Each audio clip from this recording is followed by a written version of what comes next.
Welcome to Perspective from Golden Page Magazine. Here we go beyond headlines. Perspective brings you subjective insight, objective breakdown, and constructive analysis designed to help you understand the layers behind major stories, policies, and events, whether you are forming an opinion or challenging an old one. Our goal is to equip you with balanced viewpoints, historical context, and credible data so you can draw informed conclusions that matter to you. Stay with us and stay informed. This is Perspective, where clarity meets critical thoughts. So today on Perspective, we're going to be looking at President Bola Tinubu's historic visit to Saint Lucia, as presented in the official statement by Bayo Onanuga. The recent visit of President Bola Ahmed Tinubu to Saint Lucia that have created a national discourse, argument among politicians, and of course, among supporters and opposition alike.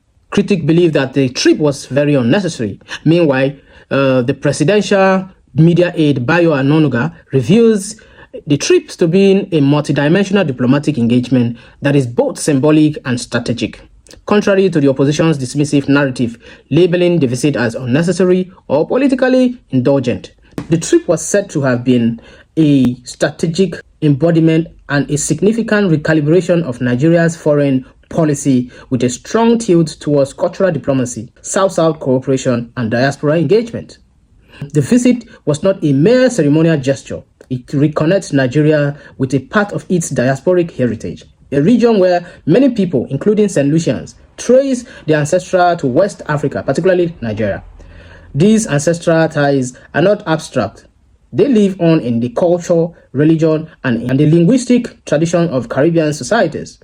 The Nigerian president visit rekindles this deep-rooted bond and affirms a mutual historic identity, potentially laying the groundwork for new cultural and educational exchange programs. And this engagement strengthens the African Union's 6th region agenda, which formally recognized the African diaspora as an integral part of the continent's development ecosystem.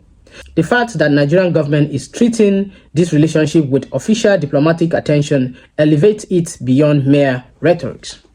And it also has economic and diplomatic leverage between Africa, Nigeria, and the Caribbean. Saint Lucia, as the headquarters of Organization of Eastern Caribbean States and also a member of CARICOM, is strategically positioned in regional geopolitical CARICOM's collective GDP of over 130 billion.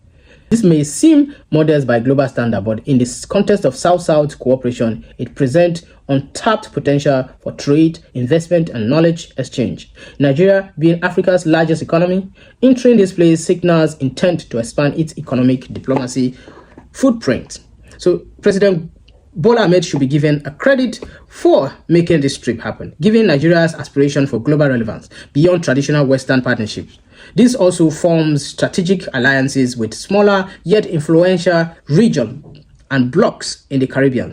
Perhaps it is a prudent long-term move. The Caribbean's proximity to Latin America and North America also opens indirect inroads into those markets. So believe me that this move was diplomatically and strategically calculated by President Bola Ahmed Tinubu. So there should be a celebration of shared democratic value between the Caribbean and Africa to be celebrated so that bond and unity can be created. Because the president's visit underlines democracy as a shared value between both nations. Saint Lucia's stable parliamentary system aligns well with Nigeria's 26th year streak of uninterrupted civilian rule.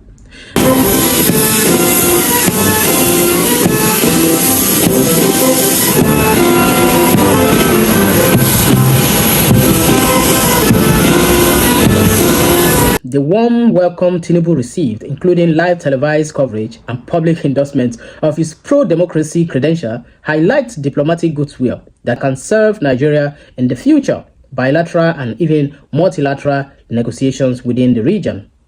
This element is particularly important, not just for Nigeria or for Africa, because given that Nigeria's desire to lead by example on the African continent and in the global south, any soft power leverage gained from such alliances boosts Nigeria's standing in international forums.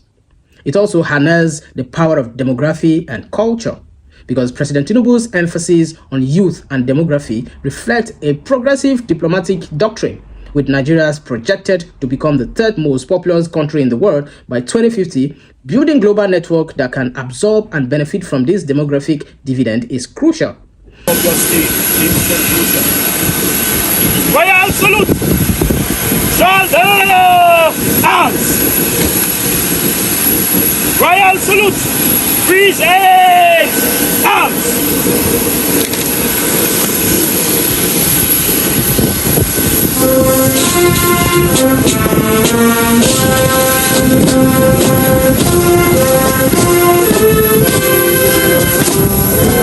If you look further into the situation, you see that Nigeria's cultural export is also playing a role here, because President Tinubu knows and is aware that most of these Caribbean countries consume Nigerians' music, Afrobeat, for example, Nollywood, and literature.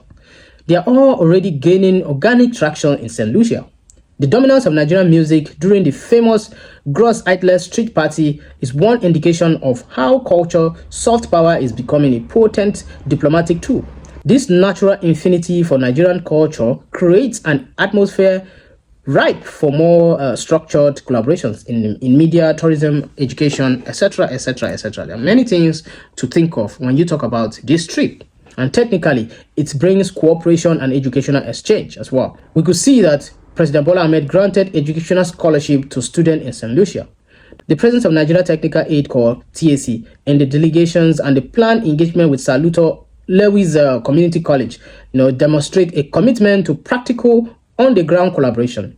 TAC's focus on knowledge transfer and professional deployment align with development priorities in many Caribbean countries. Nigeria is not only exporting culture, but also human capital, helping to solve critical skill gaps in sister nations. Now, diaspora engagement as a strategic imperative is also a critical angle of this trip, because the scheduled reception between Tinubu and Nigerian community in Saint Lucia marks, a sincere outreach to the diaspora beyond symbolic relevance.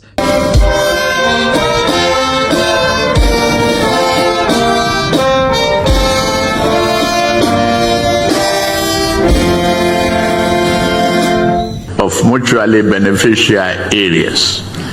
Let me once again reaffirm Nigeria's commitment to nurturing the seed of friendship and solidarity we have planted here today. We value this relationship and are determined to see it flourish in the spirit of brotherhood, shared history, and vision of greater prosperity for our people.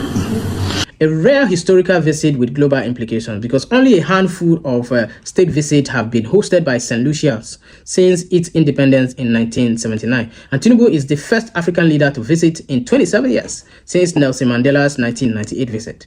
This positions Nigeria as a torchbearer for renewal Afro-Caribbean diplomacy. It is a diplomatic first move advantage that Nigeria can capitalize on before other African powers like South Africa or Kenya step in. Now, finally, this visit was a timely reminder that diplomacy is not always about immediate trade deals or headlines-grabbing agreements. Sometimes it is about rebuilding historical bridges, amplifying cultural power, and also positioning a nation strategically in cultural or emerging global alignment. And Tinubu's St. Lucia's visit does exactly that, and it should be acknowledged as a critical step in Nigeria's reawakening global presence. If I have to give my verdict, I would say this visit was a strategic, forward-thinking visit that counters opposition narratives with concrete diplomatic, economic, and cultural, also, of course, historical gains. And at the end, I think in the long term, whoever is going to take power from President Bola Ahmed Tinubu should be able to fall into a footprint that he has left in terms of foreign diplomacy and global presence. I think that is where this visit actually speak a volume, because some trips, as you may call it, opposition may look at it to be wasteful, but at some point you have to be critical and give it perspective, substantiate between how wasteful would that visit be, because to be able to create powerful footprints for diplomatic alignment and global presence, especially for Nigeria, who is being a voice from the global south, Nigeria's president must always find himself in the midst of global conglomerate, so that with that discourse, we can be able to see that a forward-thinking move is being taken or step is being taken to be able to be in the presence of discourse when you talk about global presence, because Nigeria is to be in the midst of global discourse in any relevant discussion you want to throw in a global stage. Because with the Nigerian presence in most of these significant regions, it shows that Nigeria is a strategic and diplomatic country or nation that thinks even for other nations, just like America. There's no way America will not come to a country with three things in mind: to enrich themselves, to protect themselves, and also to be able to strengthen itself. So Nigeria should think in the same direction. You know, try to think about other nations as you visit or as you create alignment and diplomatic ties with those countries. You position yourself to enrich your country, because trade is enrichment. Diplomacy of trade, deals, you know, and all of those things come into play when you have built a relationship between nations and then create that bond. With that comes in, you know, support and of course trade, where at the end of the day Nigeria makes itself greater. And with that, I believe this was in the right direction. Thank you. This was Perspective Today.